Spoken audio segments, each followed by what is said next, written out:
second.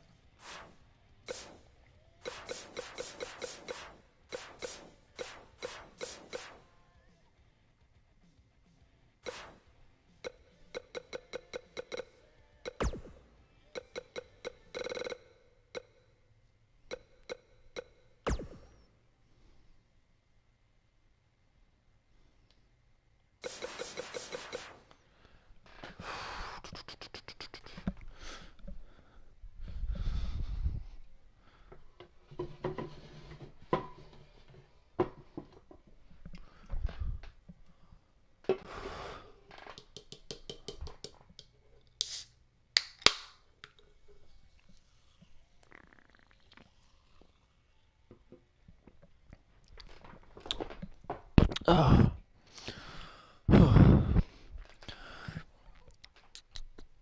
Ladies and gentlemen. Whoa. Sorry about that.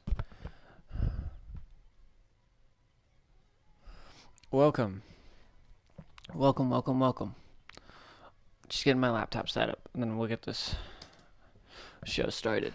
I just need a backdrop. That's all I need, really.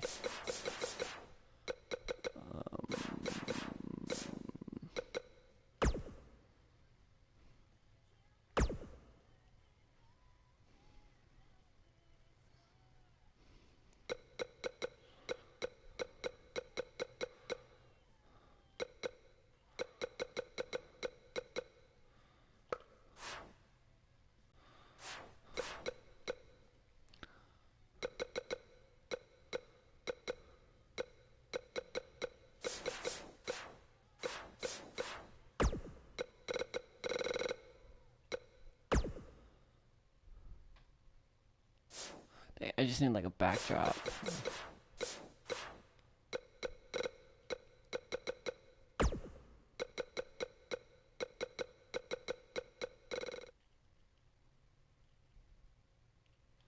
Alright, there we go.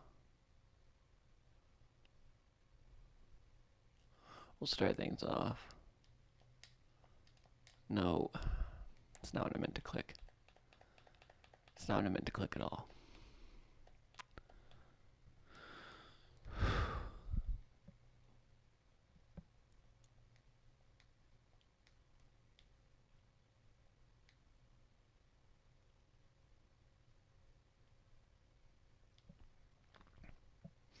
First show we're going to talk about.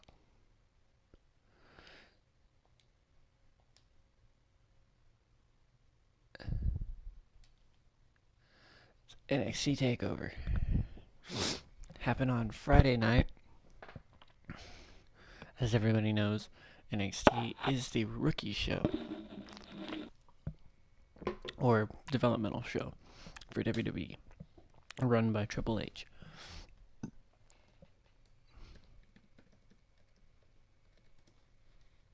Give me a second here. I'm getting all my results and stuff pulled up. Now, if you're looking for something to kill the 5 hours that we're waiting for Mania to start, 7.5 hour pay-per-view, guys, get ready. It's about to be a long show. However, they've got a lot of work to do if they're going to beat the other indie promotions this week. Yeah, even their own NXT TakeOver. That was arguably only 5 matches long at TakeOver was, but it was arguably the best pay-per-view I've ever seen.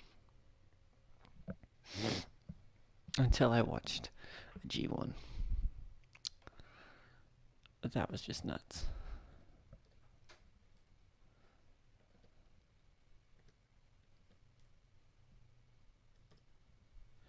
TakeOver New York.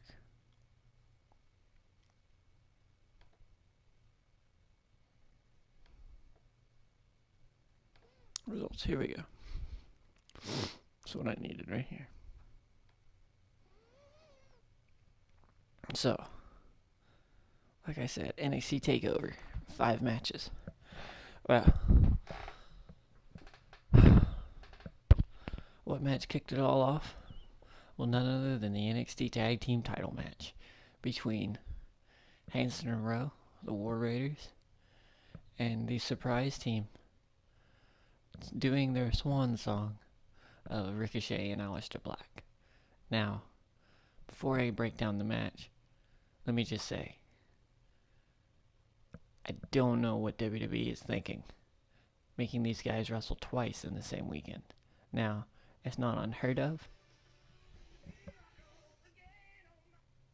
because during the Royal Rumble, obviously the NXT superstars, they do their takeover, and then the very next night, they do the Rumble. So, we'll have to see how that goes. Now, the actual match. Well, it was exactly what you would think a War Raiders match would be like. Obviously, you've got Rowe, who's a powerhouse striker, going up against Aleister Black, our former professional kickboxer, mixed martial arts expert. They slugged it out. Signs of respect shown early on by both teams. And let me tell you, it was a hard hitting match. Not as hard as the match that happens later in the card, though. We'll get to that. And then on the other half of the scale, you had obviously the high flying antics of Ricochet, who just continues to get better and better and better, and just crazy, crazy aerial things that you just wouldn't think that somebody like that would be able to do.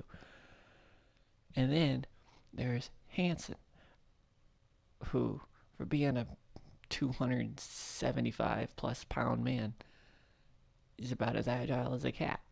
It's crazy. Crazy to see.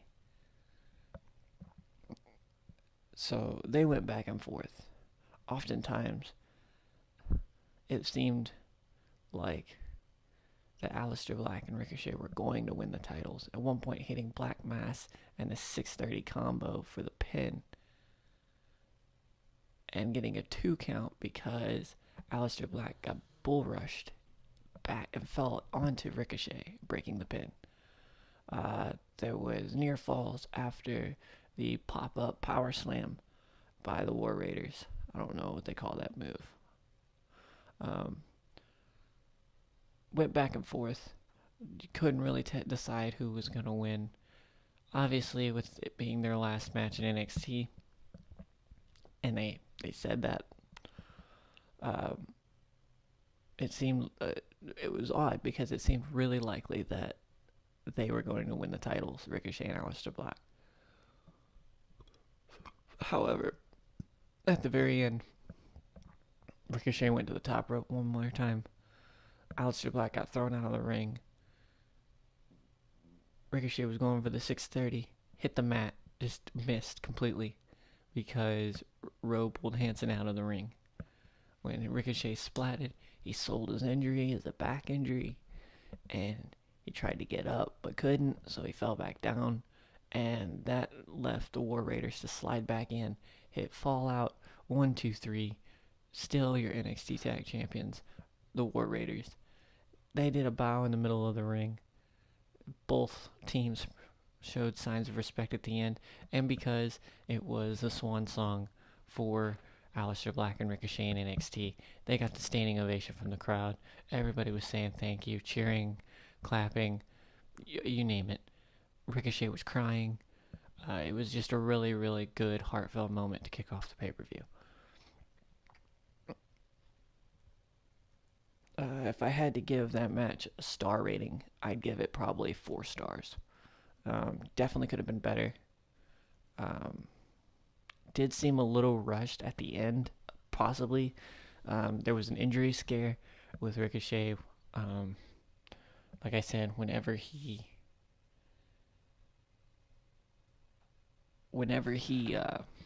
hit the mat, came up immediately after hitting Fallout in the pin. Medical officials and the WWE doctors were in the ring consulting with Ricochet, making sure he was okay. He shooed him away, said he was fine, got back up under his own power, walked. He was fine. And as of right now, he's still a go for today, or tonight, which I will do my predictions for Mania at the end of the show. I'm going to break down all the cards. So this is going to be a long, long Uh, kind of wrestling. I guess a podcast. I guess. Um, but yeah, on to the next match. Next match saw the North American title, the NXT North American Championship, being put on the line, and it was your champion, Velveteen Dream, taking on the challenger, the King of Bros, Matt Riddle. Now, I'll admit, that was only my third match of Matt Riddle that I'd seen. I had no idea he was as good as he was. Um, Obviously, he knocked out Cassius Ohno in 6 seconds with a jumping knee strike. Um, and then he tapped out Aleister Black um, at the takeover before. So, obviously, it was kind of nice to see Riddle get a big moment. Obviously, Velveteen Dream, he's the experience. I mean, what can you say? He literally came down dressed as the Statue of Liberty. Did his big elaborate entrance, rode he rode to the ring. He was like on a chariot. You know, it was really good. Now, sorry. Oh, now, what does this mean? Making sure I get my things back and forth. So the story of the match was Riddle was obviously the better technician between the two. Now, Dream was being the cocky heel. He didn't show Riddle any respect. He refused the bro fist at the beginning of the match, which infuriated Riddle. The whole match, they went back and forth. Started off, Riddle just dominated. Absolutely dominated. Suplex, power slams. And then you could kind of tell towards the end, or towards about the halfway point of the match, momentum kind of shifted. Velveteen Dream started stomping the feet, which everybody, if you don't know, Matt Riddle wrestles barefoot, so he's susceptible to, getting stomped on. And it's one of his weaknesses. So Velveteen started stomping the feet. He started channeling all of the old legends of the past, doing the double axe handles off the top rope, Macho Man style. He at one point hulked up, hit the big boot. He did the U, and the whole crowd, went ballistic for it, because I guess everybody still loves Hogan after all that he did. I mean, it was something said back in the day, it's not that big of a deal. Everybody said it back then, but whatever. So, moving on to the finish. Riddle eventually gained momentum back, started hitting him with some devastating strikes. Knee strikes that just looked brutal. Velveteen sold him really well. Looked groggy, wobbly on his feet, couldn't stand very well. And Riddle locked in the bro mission. As he cinching back, it was kind of like the old the Kairi Sane and Shayna Baszler finish. Velveteen rolled backwards, pinned Riddle's shoulders while he was still in the clutches. The ref counted 3. Dream retains. Riddle couldn't believe it. The look of just shock on his face. Everybody thought he was going to turn heel. Because during the match, he kept getting more and more aggressive. He was getting mad that he couldn't put Dream away. Dream just kept kicking out of every big move. And so you could see the face kind of scrunching up. And, he was spitting a little bit in anger. And then at the end, they met in the center of the ring. They did the bro fist. He earned Velveteen Dream's respect, and they sauntered off to the back. There was no attack after the match, like everybody thought there was going to. Everybody thought that Matt Riddle was going to turn and just attack him after the match, but it didn't happen. It was just a clean bro fist, show of respect. Everybody went off to the back. A great match. So crowd was way hot. Then we get to the third match,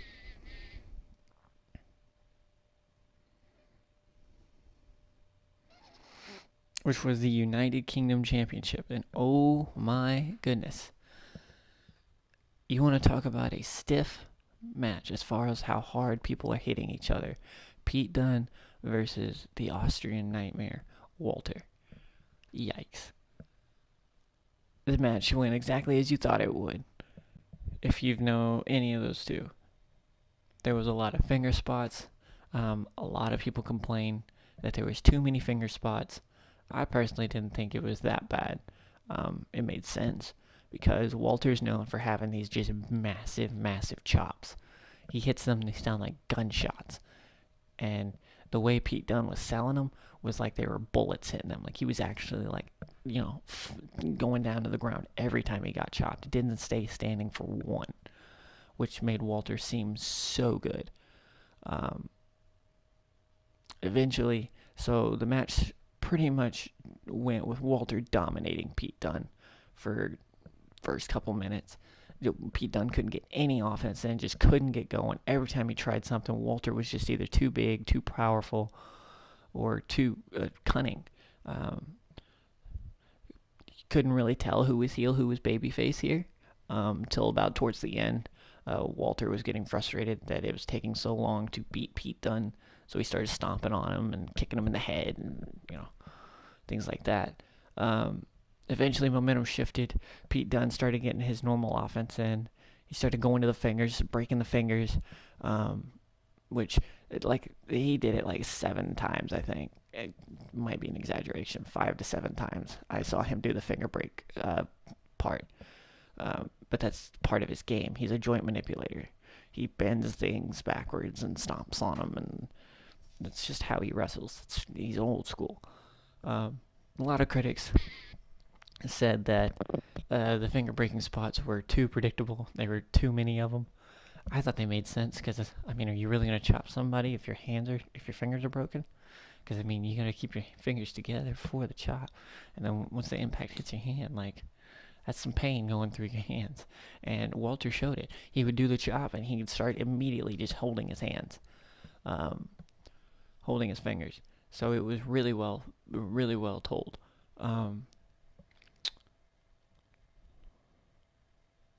The finish came when so Pete Dunne hit bitter end, which is his finisher. It's like a lift up driver. He flips him over and spikes him like a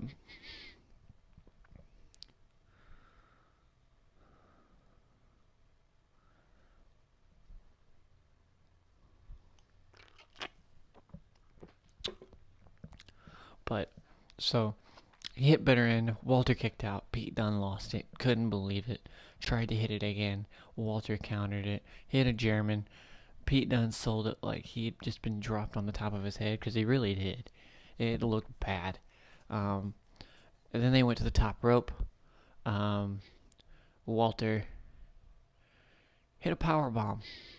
But when I say power bomb, I mean like a power throw. Like he threw Pete Dunne across the ring. Like the fact that he had that much strength at that point in the match was insane.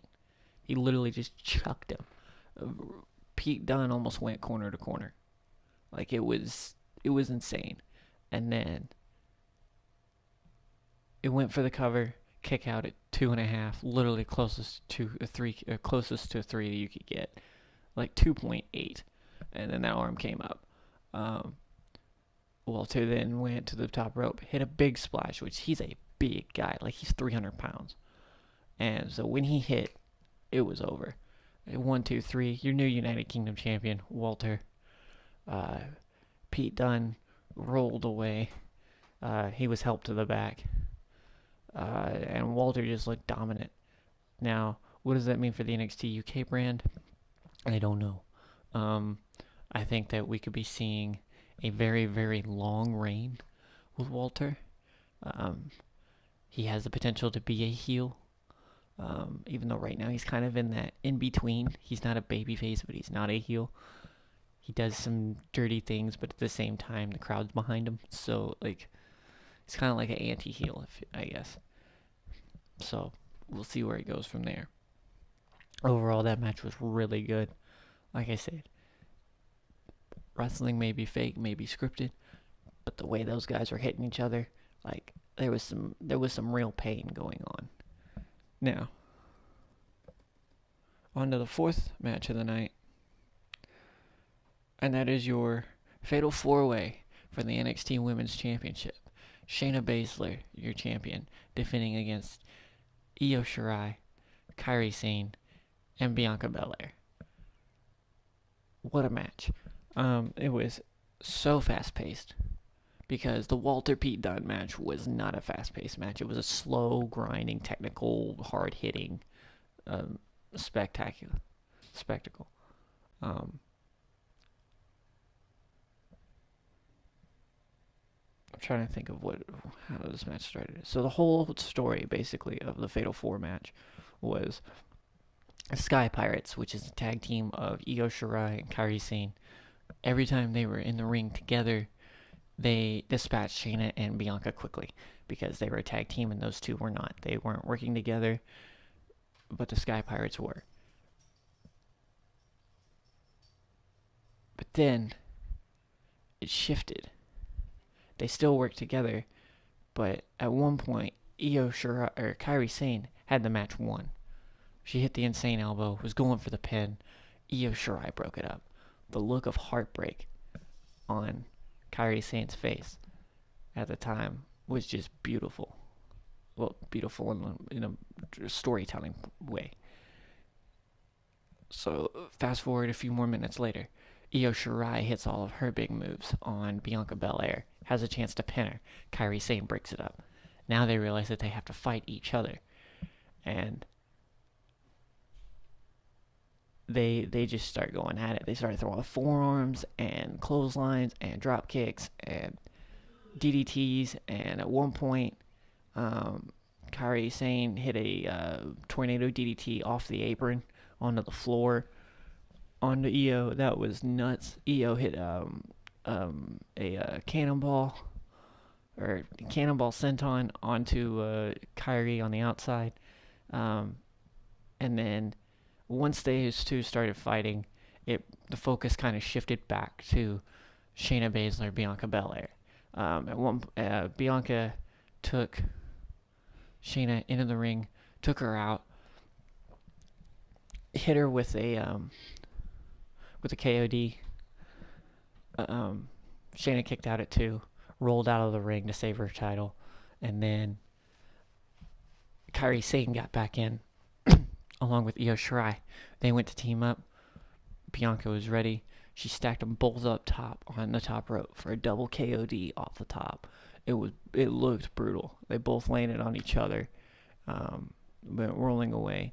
Bianca went for the pin. Shayna slid back in, grabbed Bianca from behind, rolled her up into the Carafita clutch, and just kept stretching and stretching and stretching.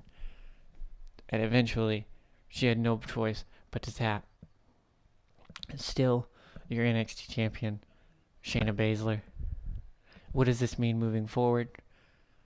I don't know. It all depends on what happens in Mania. There's rumors that the Horsewomen are going to get called up from NXT. But the fact that she didn't lose her title tells me that either they want to bring her up with the title and have her be a threat on Raw and SmackDown still as the NXT Women's Champion, or something's going to happen a little later down the line and they're just not ready for it because of what the main event of Mania is. So we'll see.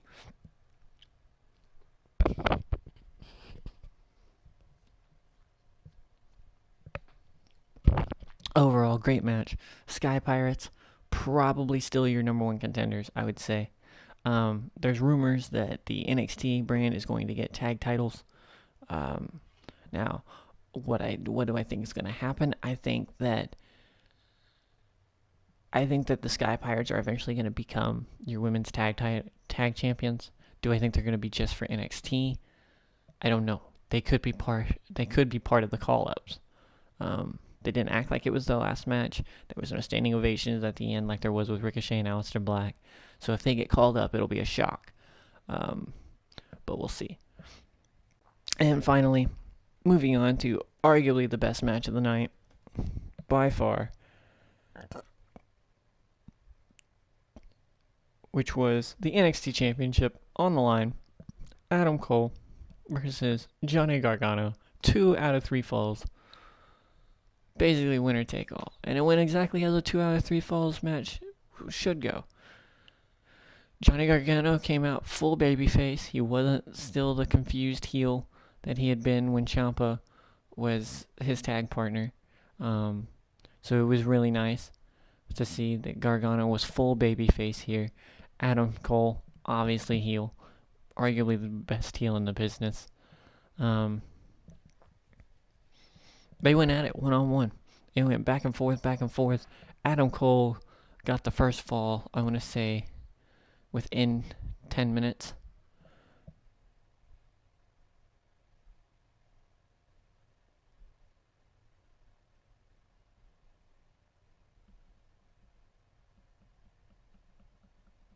So,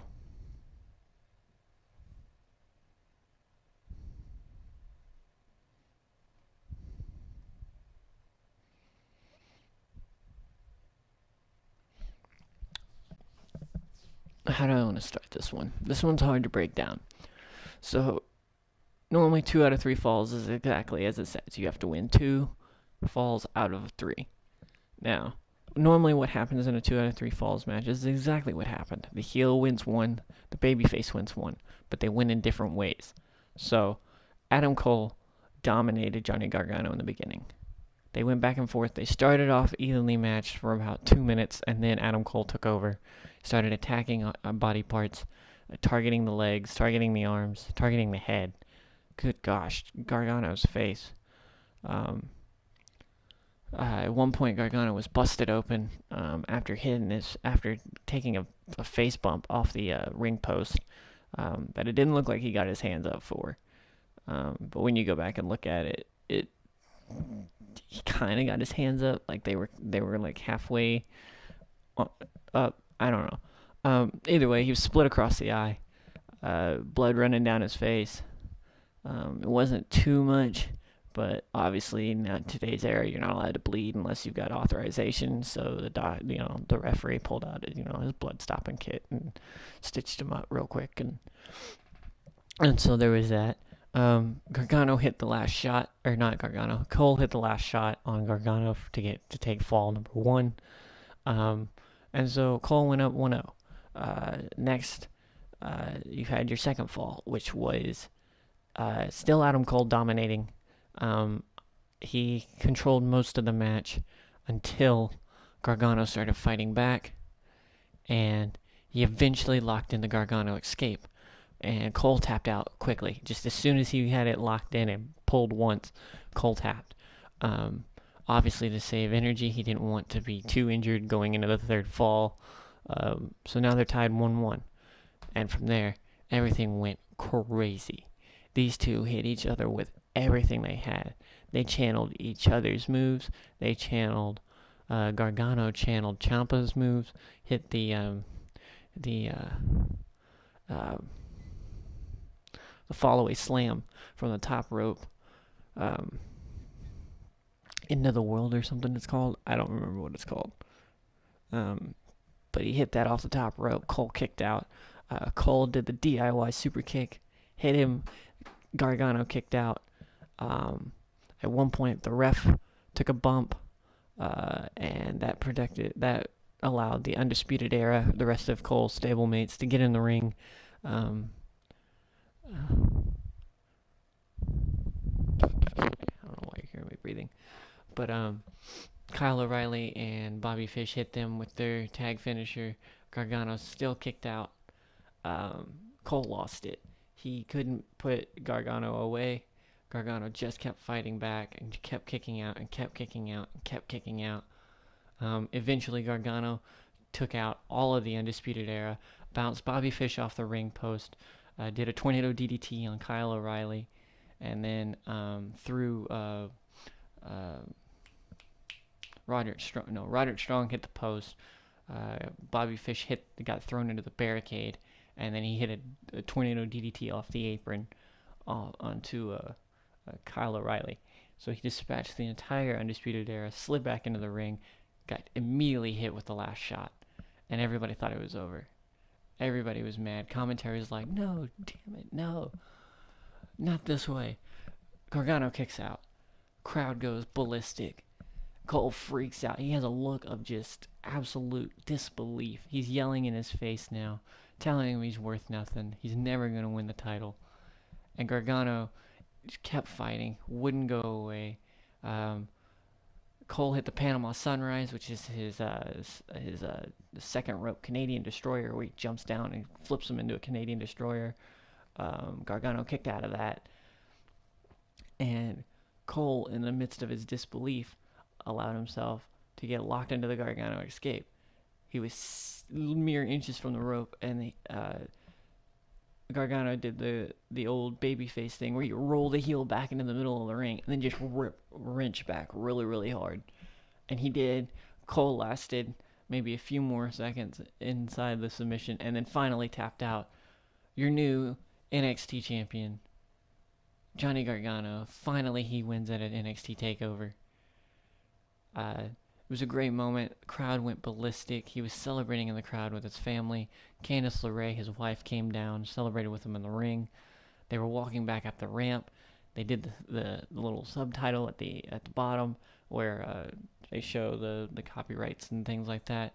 And then all of a sudden, Tommaso Ciampa walks out of the back, and he fakes an attack. Everybody thinks that Johnny's about to get attacked by Ciampa. They embrace. They hug. Seems like now that Ciampa's had his surgery, he's back on the good side. We'll see. He was in a neck brace, obviously, because he just recently had the surgery. But it was a really, really nice moment to finally see, him and Gargano get back on the same page. And then the show went off the air. Afterwards, Triple H was just proud of everyone involved, everyone that helped write everything. And he said it himself. He said Mania is going to have to top it. So we'll see. He has high hopes for Mania. I don't know. We'll have to see what happens. Now, moving on to the next pay-per-view on the podcast. But before we do, I want to give a couple of shout-outs.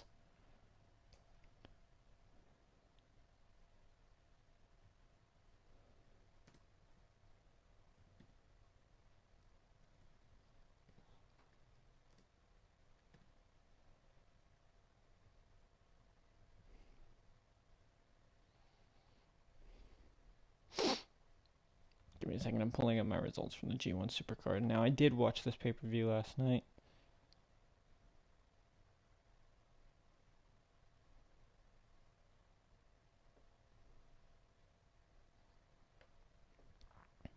From Madison Square Garden, New Japan and Ring of Honor.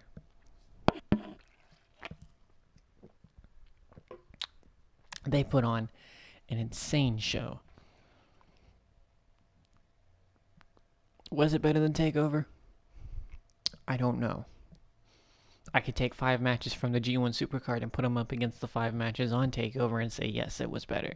But as a whole, the show was just longer. There was,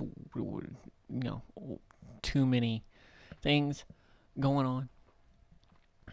So, there's that. Now, how did everything start?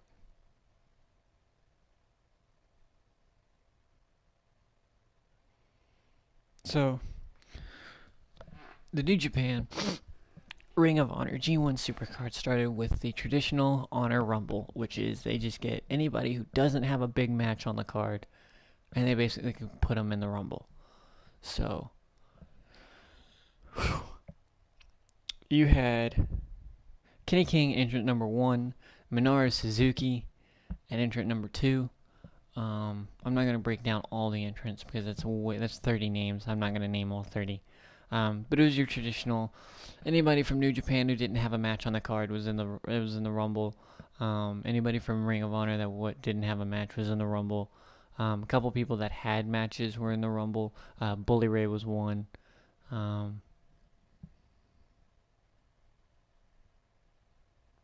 He didn't last very long. He got eliminated quickly. But that's because he had a match coming up later in the night. You'll see about that.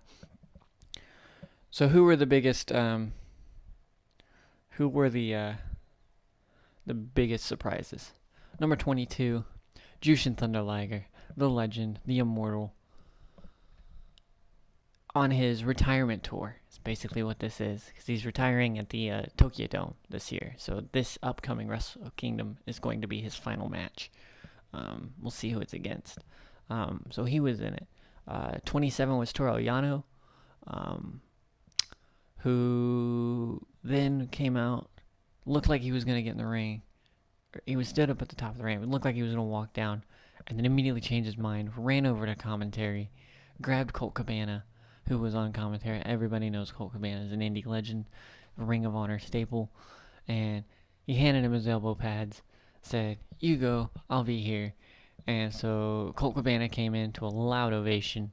Everybody was excited. He didn't win it, obviously, but entrance number 27 was Colt Cabana.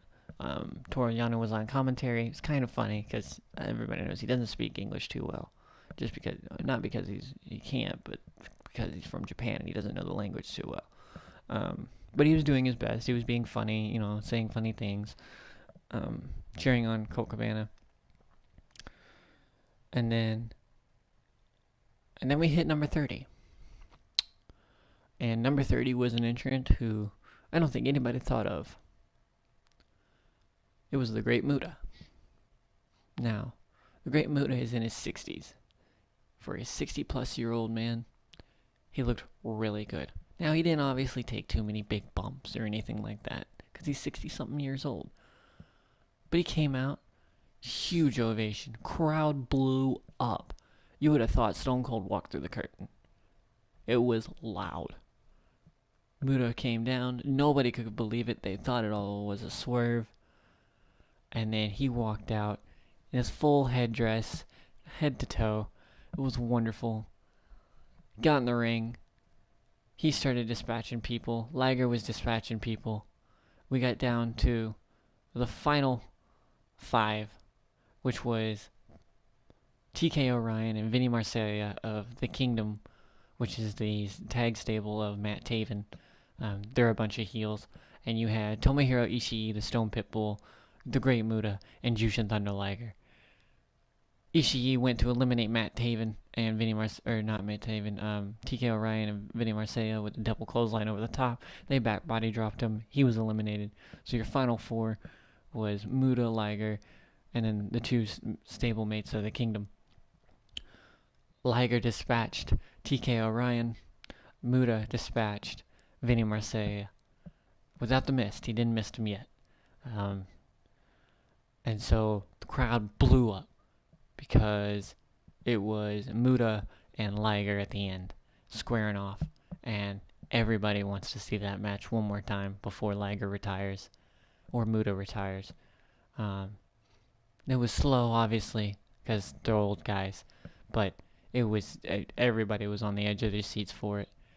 And then all of a sudden, Kenny King slides back into the ring. He had never been eliminated. At some point during all the chaos, he slipped out under the bottom rope, went and hid in the crowd. And he eliminated both Liger and Muta to a just enormous amount of boos. Massive heat. Great way to build a heel. He was celebrating. He obviously gets the chance to challenge for the Ring of Honor World Championship later on down the line, whenever he chooses.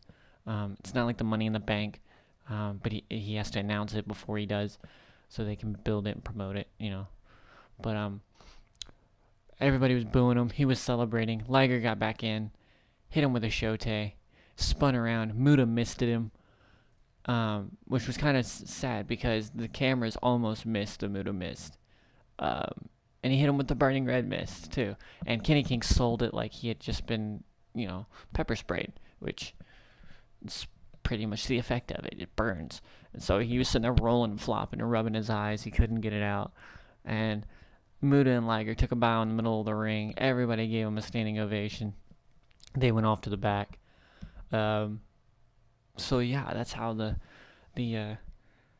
Honor Rumble ended.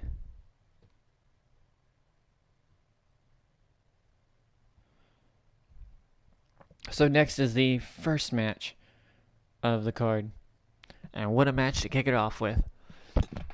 Title for title, you had the Ring of Honor TV champion Jeff Cobb versus the IWGP Never Openweight champion Will Ospreay. It was good. It was a really good match. Obviously, Cobb won with power,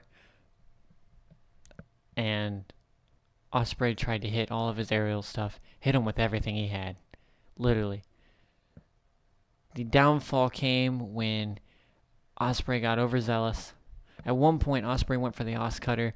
Cobb just caught him and threw him against the turnbuckle. But Ospreay, being quick as a cat, landed on his feet on the turnbuckle, bounced back into the Os Cutter, hit him. Everybody thought it was a done, foregone conclusion. Cobb kicks out at 2. Everybody goes ballistic.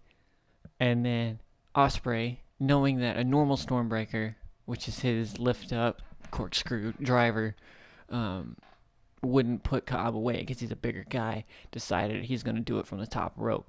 So he puts Cobb up on the top rope, goes up, sets it up.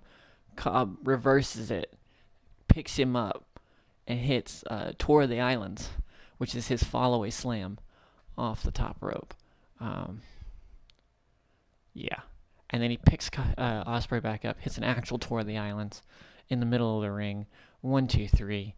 Your new Never Openweight champion and still Ring of Honor TV champion, Jeff Cobb. I really liked this. Ospreay looked like he took a bad fall on his neck. Everybody knows he has a history of neck issues, so hopefully he's okay. But he was led to the back, ice and everything, the traditional New Japan exit. Cobb celebrated on the ring. There was no challengers that presented themselves to Cobb. So he had his feel-good moment, celebrated with both belts, and if I'm not mistaken, at the next New Japan pay-per-view, he has to face Tai Chi for that Never Openweight title. He has to defend it, so we'll see how that goes. We'll see what New Japan decides to do with Jeff Cobb. Obviously, they liked him. They brought him at Wrestle Kingdom. He did really well in the tag matches. He did really well in the New Japan Cup, competing in some of the beginning matches until he was eliminated, and then obviously he went back to Ring of Honor. So it was really, really good to see him get a push. So yeah, that's how they kicked off the show. Crowd's hot. Next match. Fastest match of the night. Didn't see it coming. Dalton Castle, obviously, always has his elaborate entrances. He's like a peacock. He struts. He does his thing. He has his boys with him that fan him, and they do the feathers, and then, So he has a big, marvelous entrance. Since Dalton Castle lost the Ring of Honor World Championship to Jay Lethal, he's never been the same. He hasn't been able to win, and this was supposed to be his comeback. So he had the big, big, elaborate entrance. Rode a chariot to the ring. Used the boys as human steps to get into the ring. That was really innovative. And he was taking on a member of the Los Ingobernables stable out of Mexico now, and a guy named Rush. Rush is undefeated. He's never been pinned, never been submitted, and after watching that match, you see why. So they're standing there facing off. The bell rings. One of the boys left his fan inside the ring. Dalton went to pick it up, handed it to him, turned around. Rush attacked him as soon as the bell rang, hit him with a shotgun drop kick, hit him with another shotgun drop kick, and then hit him with the bull's horns, which is just a running drop kick straight to the face in the corner. It was quick, brutal. He hit him, so much impact.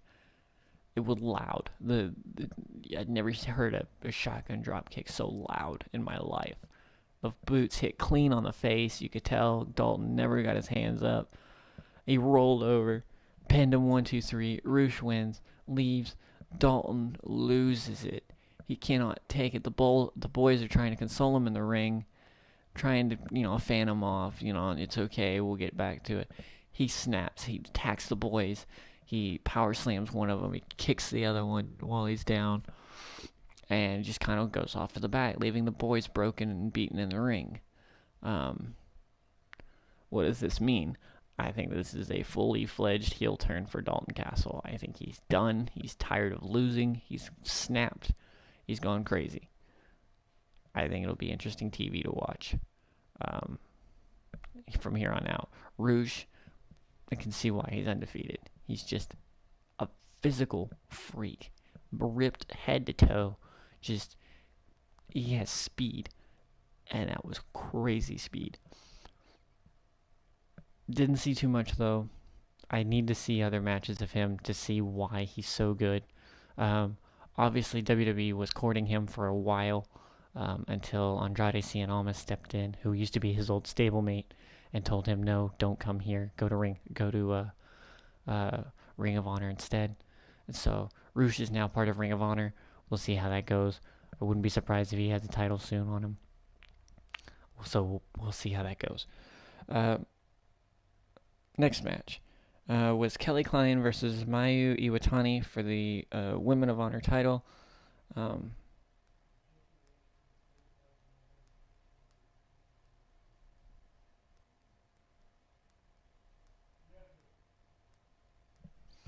what? What? What? On what? Information for what?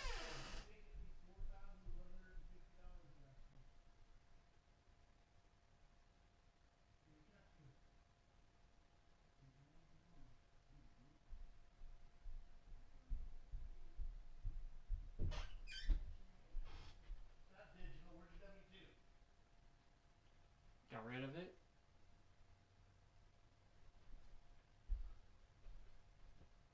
W2's got thrown away.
throw it